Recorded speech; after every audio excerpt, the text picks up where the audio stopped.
Hello बच्चों, मैं पहले वीडियो में मैं 1.1 10वीं कक्षा का बता चुका था। अब मैं इस वीडियो में 1.2 बताऊंगा, बहुत ही शॉर्ट वे में 1 2 3 टाइप करके मैं इस वीडियो को क्लियर करूंगा। तो मेरे चैनल को जल्दी से सब्सक्राइब करें और देखते रहें JMS कोचिंग इंस्टीट्यूट का वीडियो।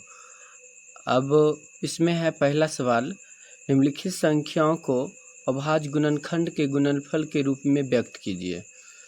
तो यहाँ पर इसको सबसे पहले हम टाइप 1 में सीख रहे हैं कि इसको अभाज्य गुणनखंड हम निकालेंगे। 140 का अभाज्य गुणनखंड निकालेंगे। यहाँ पर 2 बार में लगाया 70 हो गया, फिर 2 बार में लगाया इसका आधा 35, फिर अब 5 बार में लगेगा तो 7 हो जाएगा। अब इसको हम गुणनखंड कर लिए हैं नीचे, 2 गुना 2 गुना 5 गुना 7 हो चुका है हमारा। तो अब यहाँ पर 2 का 2 गुना 2 है तो 2 पर पावर हम 2 लिख देंगे, गुना 5 गुना 7, यह हमारा फाइनली आंसर हो जाएगा। क्लियर। अब हमारा दूसरा सवाल यहाँ पर दिख रहा है, पूर्णांकों के निम्नलिखित युग्मों के HCF और LCM ज्ञात कीजिए तथा इसकी जांच कीजिए कि दो संख्या का गुणनफल HCF गुना LCM है। तो अब सबसे पहले हम ये दोनों का पहला सवाल यहाँ पर हमारा दिख रहा है 26 और 91 का पहले हम LCM और HCF लेंगे। तो यहाँ पर टाइप 2 में हमारा LCM और HCF निकाला हुआ है। 26 का गुणनखंड यहाँ पर हमारा है 2 गुना 13 और 91 का गुणनखंड है 7 गुना 13।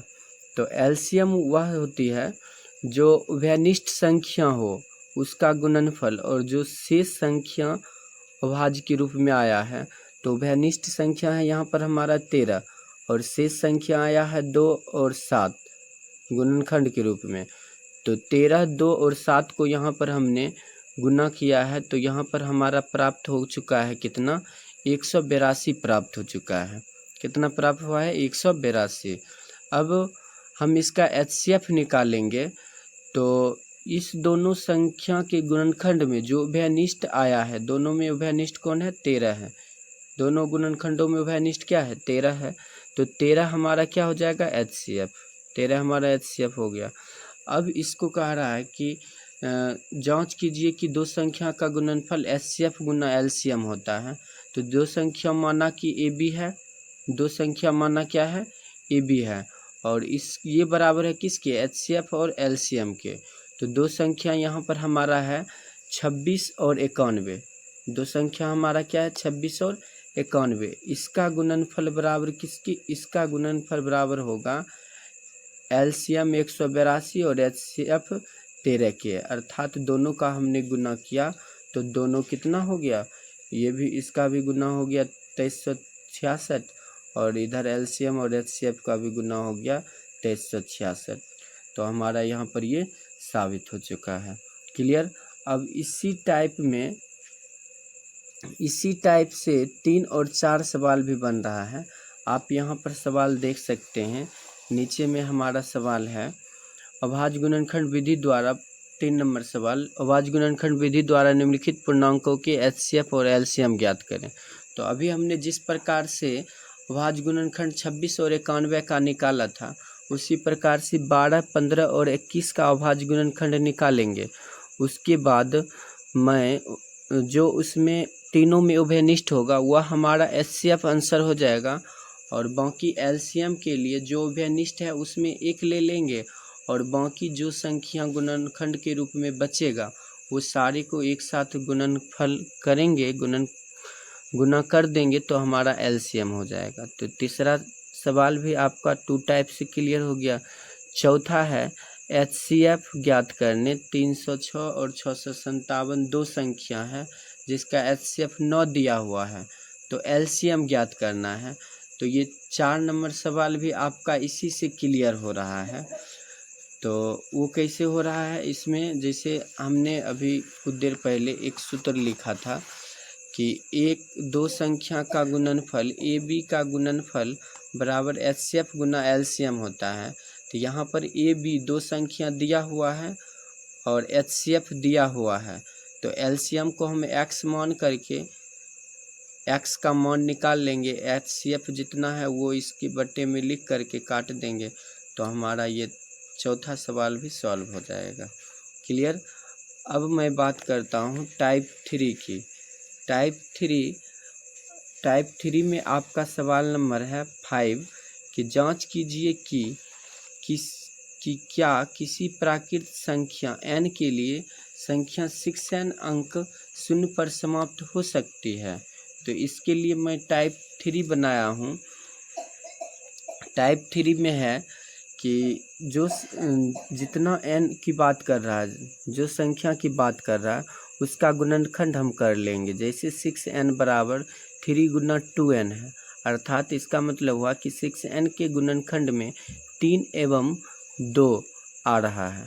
ठीक, हमें ज्ञात है इसमें कि वह संख्या 0 पर समाप्त होती है जिसका अभाज्य गुणनखंड 5 होता है। जिसका अभाज्य गुणनखंड 5 आएगा, जिसका गुणनखंड करके 5 प्राप्त होगा हमें, वही संख्या 0 पर समाप्त हो सकती है। अतः 6 के गुणनखंड में 5 नहीं है, 3 और 2 है सिर्फ, तो यह 0 पर समाप्त नहीं हो सकती है। यह 0 पर समाप्त होगी, नहीं हो सकती है। सिंपल सी बात है। कोई भी संख्या हो उसका अभाज्य गुणनखंड करके देखेंगे, अगर अभाज्य गुणनखंड 5 आ रहा है तो वह 0 पर समाप्त होगी, नहीं आएगी तो नहीं आएगी, नहीं होगी। क्लियर। अब मैं टाइप 4 में आपका 6ठा नंबर सवाल सॉल्व किया हूँ। व्याख्या कीजिए कि 7 गुना 11 गुना 13 प्लस 13 और 7 गुना 6 गुना 5 गुना 4 गुना 3 गुना 2 गुना 1 प्लस 5। तो इसमें क्या करते हैं हम लोग, यहाँ पर दिख रहा होगा गुना 13 प्लस 13 है, तो यहाँ पर 2 13 है, एक गुना में एक प्लस में, तो एक 13 को हम यहाँ पर कॉमन ले लिए हैं। ठीक है, तो 13 को कॉमन ले लिए तो हमारा बच गया क्या, 7 बच गया, 11 बच गया, और प्लस का 13 है, यहाँ पर प्लस का 13 है, तो हम यहाँ पर 13 कॉमन ले चुके हैं, तो यहाँ पर प्लस 1 लिख देंगे, तो 13 गुना 1 करेंगे, 13 को 1 से हम गुना करेंगे तो 13 हमारा प्राप्त हो जाएगा। क्लियर। ऐसा ये हो चुका है। उसी प्रकार से इधर यहाँ पर आपको दिख रहा है कि 1 5 यहाँ पर है गुना में और 1 5 यहाँ पर है जोड़ में। ठीक है, तो यहाँ पर हमने 5 को कॉमन लिया, बाकी जो संख्या था उसको हम जैसे का तैसे लिख दिया। अब लास्ट में देख रहे हैं 5 प्लस में है, तो प्लस का हम 1 लिए, चूँकि 5 गुना 1 5 हो जाएगा हमारा। तो अब यहाँ पर सारे को गुना कर देंगे तो हमारा यह भाज्य संख्या प्राप्त हो जाएगा। चूँकि भाज्य संख्या हम किसको कहते हैं, जिसका 2 से अधिक गुणनखंड हो। तो कोई भी संख्या यहाँ पर गुना के रूप में है, तो अर्थात 2 से अधिक गुणनखंड है तभी होगा ऐसा संभव। तो हमारा इस प्रकार से यह अध्याय भी 1.2 भी समाप्त हुआ। अब नेक्स्ट वीडियो में हम मिलेंगे। फिलहाल के लिए बने रहिए JMS प्रयास टीम में, और हमारे चैनल को सब्सक्राइब करें और अधिक से अधिक इसे अपने दोस्तों के साथ फैलाएं, ताकि अच्छा लगे और अच्छा से अच्छा प्रकार से मैं और भी शॉर्ट वे में बना करके मैं आपको सॉल्यूशन दूंगा। देखते रहिए JMS प्रयास टीम। Thank you.